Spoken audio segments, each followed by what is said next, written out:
Hi, Alejandro. Thank you so much for helping my project. I know this is quite a surprise for you to be on a Zoom call at this time of night. Could you say a little bit about yourself? Yes, absolutely. So I'm Alejandro Garcia. I'm originally from the Dominican Republic. I'm a software engineer. Right now, I'm working remotely from Miami, and my teammates are based in Silicon Valley, Canada, Europe.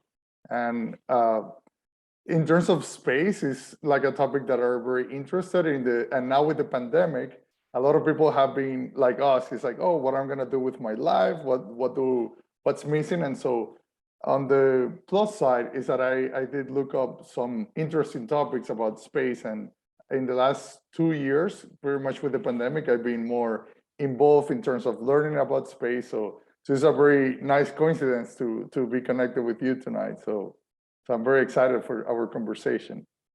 I am too. I am too. But I guess, do you remember how you got interested in space? Like, what was the first thing that made you realize that space existed?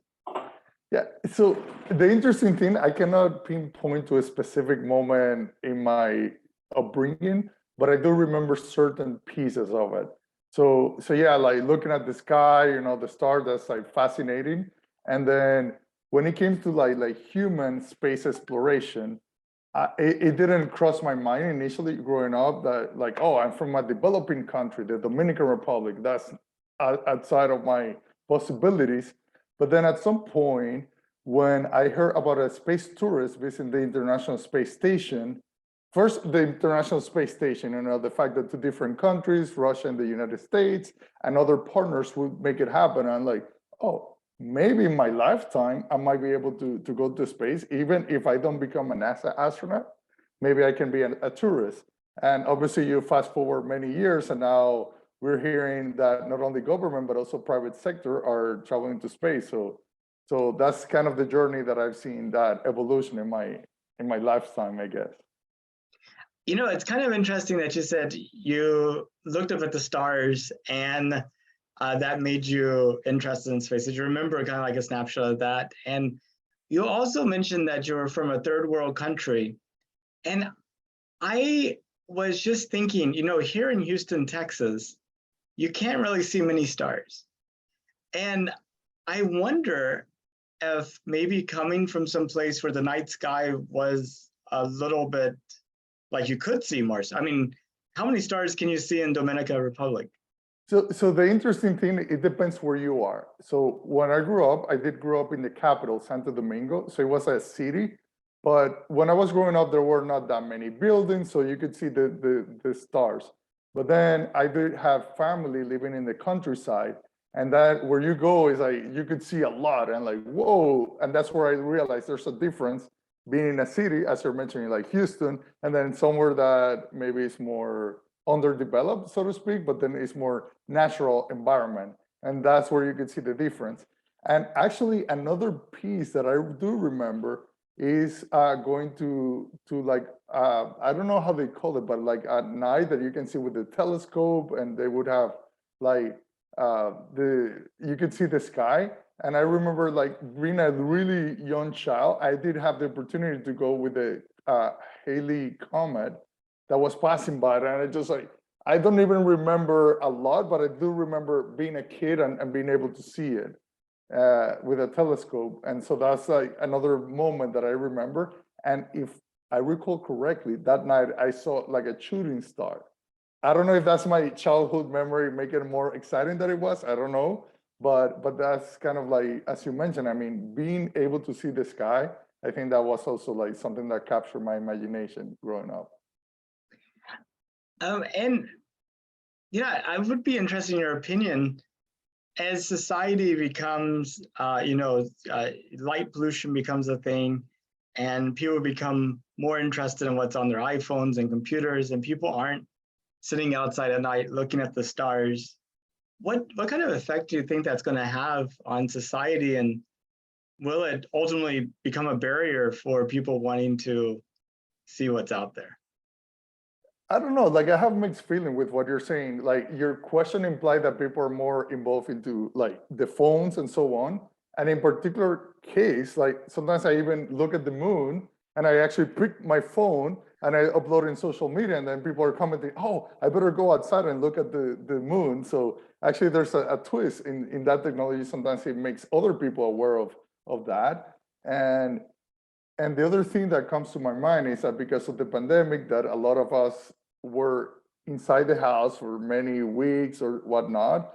I know that other people that used not to go outside to nature, now it's like, oh, now is the summer. Now is a good time to go outside. So hopefully, again, the pandemic is not something good in itself, but then obviously there's like a silver lining, and hopefully more people are now like appreciating about things that they took for granted. So long story short, I hope the technology could also serve to disseminate more of that idea of like being exposed to nature. At least that's my hope.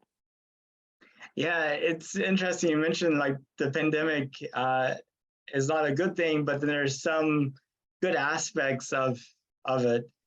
And I personally believe that everything in life is two-sided. Like every good thing has a bad thing, and every bad thing has a good thing.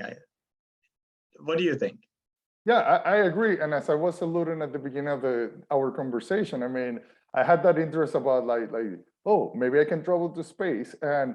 And I did take some steps like a few years ago that I said, okay, let me look up online what are even the skill sets that I would need, because I do have technology background, like a computer scientist. But when it comes to human exploration, what do I need? And I read online, oh, maybe you should be a scuba diver. Maybe you should be a pilot.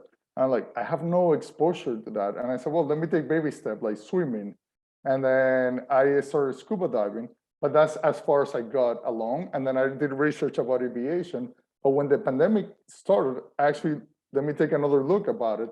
And that's where I learned about two different programs. One was something called Yuri's Night, that is an on-site event, but because of the pandemic, they did it online. And then when I attended 2020, but then in 2021, I heard about SpaceKind, which is something that I'm wearing, which is an amazing group of people that like a cohort or a class of 8 weeks. And we get to meet with other people that are either in the space industry or that already have an interest of it. And then you get to discuss not only about space, but more like a inner journey about what things you can do. Because at the end of the day, if we go out to explore, we want to bring also the best of humanity. And I learned that because I was in my house looking online, what can I do after the pandemic is over? And then the other program I learned is called Project Possum, and it's organized by the International Institute of Astronomical Sciences. And I applied, and I didn't know, well, I'm from developing country, Dominican Republic, but this is an international organization.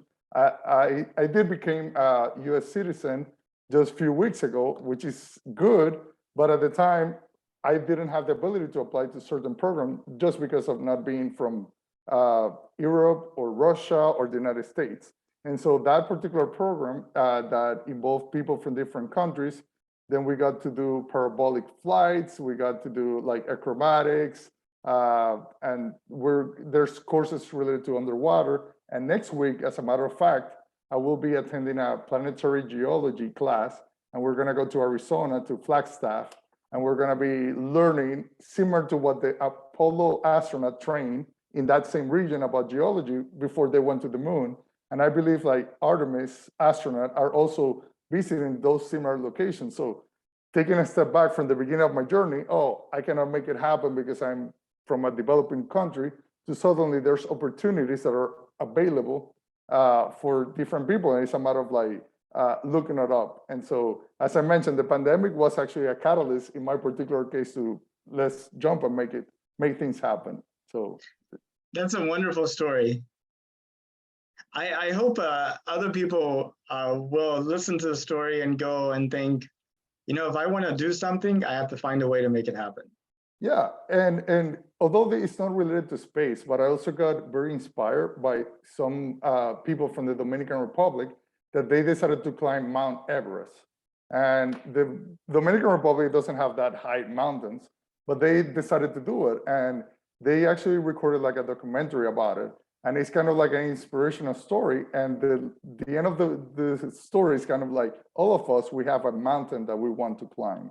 So maybe my case, your case might be space related, but other people have other interests in their personal life. So I think that it's good to find that goal or something that inspired you to go farther along. And so certainly space is something that motivates me and a lot of other people, but it could be something else. And one side effect of me being motivated about space is that my closest friends, aside from the one that I met recently because of these courses I mentioned, they don't know a lot. And they're like, oh, what are you doing? Oh, you're going to space? I'm like, well, not yet, but it gets the conversation started. You mentioned about technology, I post certain stuff in social media, and then people are like, oh, tell me more. Oh, I cannot do it because of XYZ. And I said, no, I mean, why are you saying you couldn't do it? I mean, there's a way.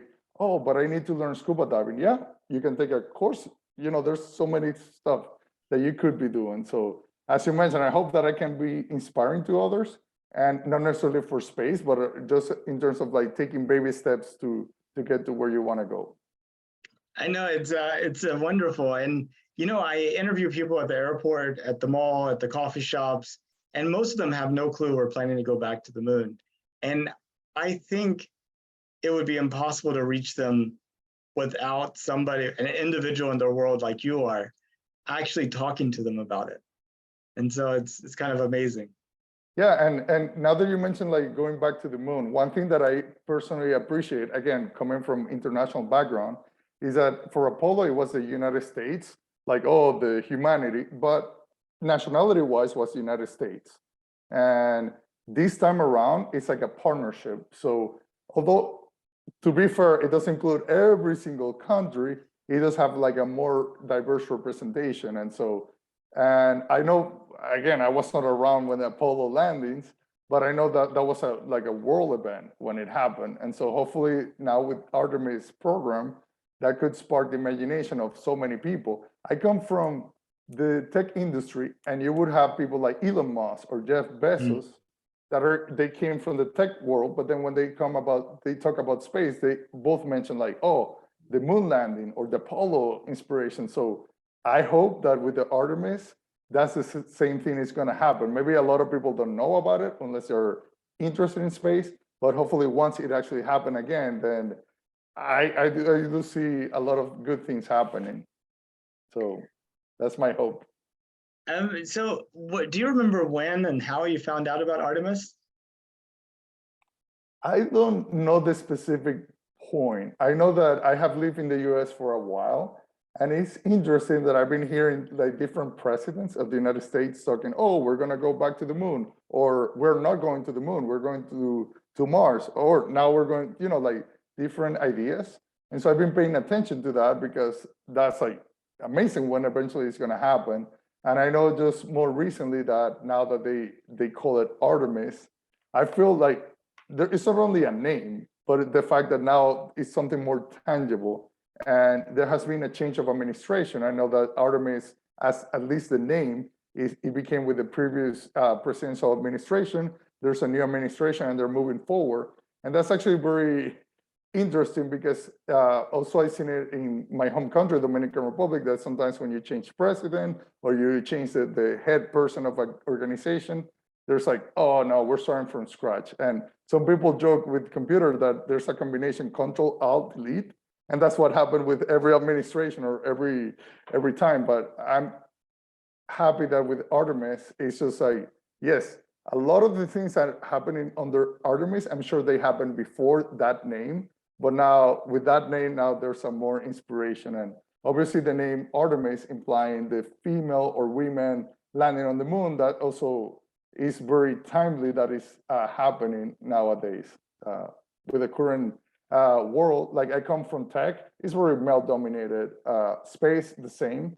And so it's good that now we're bringing that diversity into the conversation and make it forefront.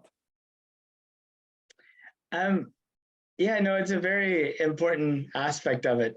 I often get asked, why are we going back to the moon? And I'm sure you get asked the same thing too.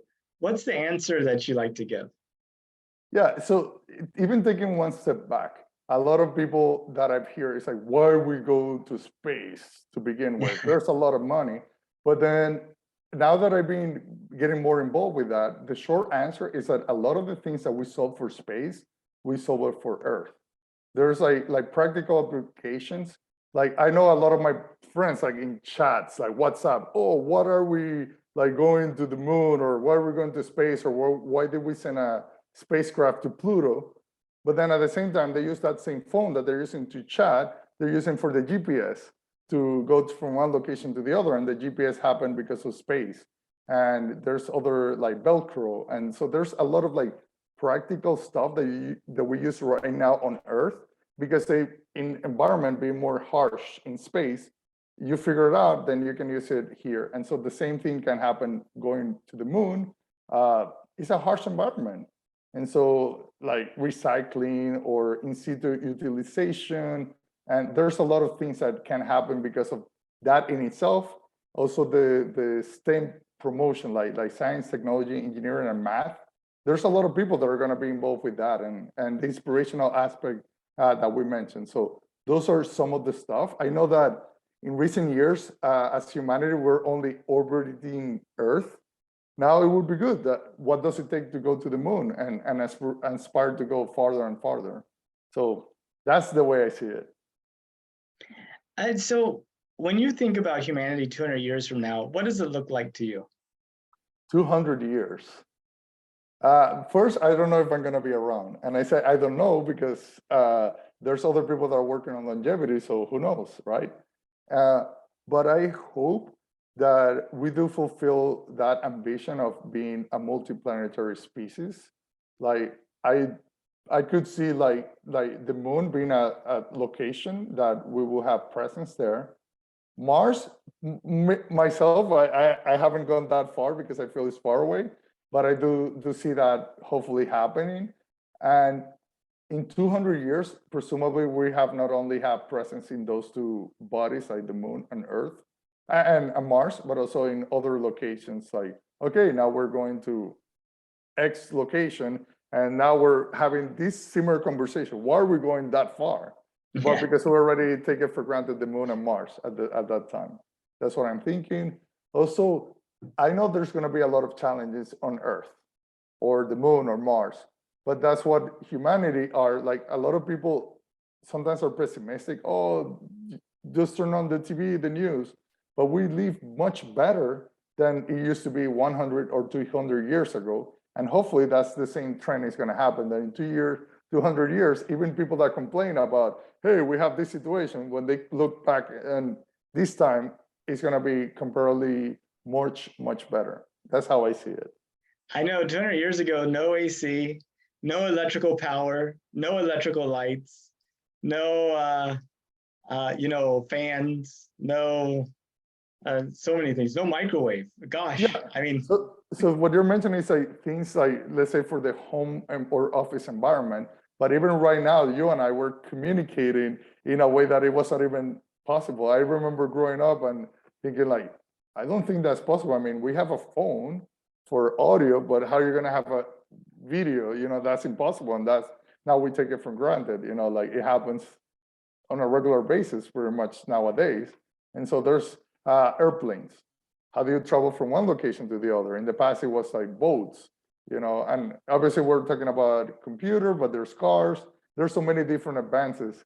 And when it comes to technology, I know that I heard like anecdote that I think it was in New York, I forgot, that they mentioned that, I don't know the specific location, but everything that was going to be invented had already been invented. And that was more than 100 years ago. So what can happen in another set of 100 years or 200 years? Like, it's hard to imagine, but hopefully it's going to be for the better. I'd like to turn that question around on you. So imagine you immigrate to Mars, or maybe one of your children or grandchildren immigrate to Mars. And it's 200 years in the future. And it's your great, great, great, great, great, great, great granddaughter. And she's in high school. She's lived on Mars her entire life in history class, just like high schoolers here would be in history class. And she is doing a report on the 2020s. So she's 200 years in the future looking back at you. What do you hope happens this decade that would be worth remembering in 200 years? Well, that's interesting.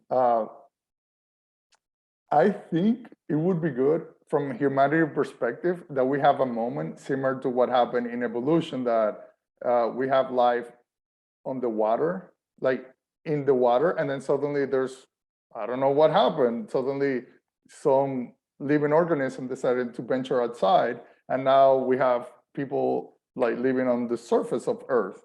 And so hopefully we're gonna have that transition with humanity, that now we've been Earth bounded, and then suddenly we now happen to jump to Mars. So that would be good if we at least take those baby steps in this decade, and if we consider the 2020, the year itself had the pandemic, that it was like a very, like before and after the pandemic, that was actually not a reason to like hold ourselves back, but it actually, we continue moving forward. That could be like a good metaphor for, it doesn't matter the setbacks that we have. As I mentioned, that like a people is worth not by the time they succeed, but the times they fall down and they're able to pick up and get up. So that's what I hope that they can see this decade as a reflect back in the future. That's awesome. Yeah, I I personally hope this is the decade where we make those big steps to making Earth, making humanity multiplanetary. So I think that'd be fantastic. Yeah, and one other thing I want to add is that we're talking about these grand scale steps, but we also like like sometimes I give like public speaking, and I mention about people like challenges that we have in society or things we want to accomplish. But it's good to remember that it takes people to make it happen, meaning each of us have a part to play on that. It doesn't, things don't happen by miracle. I mean, obviously grace is a big part of things, but it does require like someone like you, like me, or someone that is listening to us to say, hey, I'm passionate about this area and I'm gonna make it happen, or maybe I don't have all the skill set, but I can help with this aspect.